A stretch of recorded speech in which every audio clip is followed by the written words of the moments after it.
Hello everyone and welcome to another Voluta digital release form tutorial. Today we're going to be looking at how to edit legal options in our editor's menu. So let's jump right in. First up, we'll get into the app and head to settings. It'll ask you to enter your employee passcode. The default is 1234, or if you changed it, use your custom passcode. If you'd like to know how to set up a custom passcode, click the pop-up in the top right to watch the tutorial. Next, we're going to tap settings up at the top and enter in our master passcode.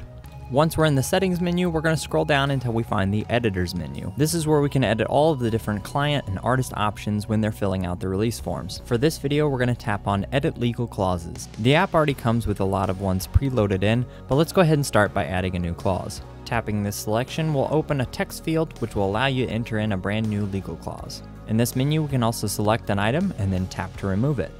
You also have the ability to select an item and then tap to edit. Back in the legal menu, you can also change the order in which your clients see the clauses and restore everything back to its original settings. When you're done with your changes, just tap save to get out of the menu.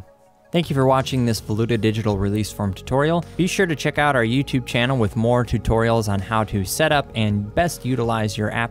And don't forget, if you're ever offline and unable to watch one of our videos, you can always head into your app and go to our How to Set Up and Use FAQ, and when you are connected, use our support page for more help.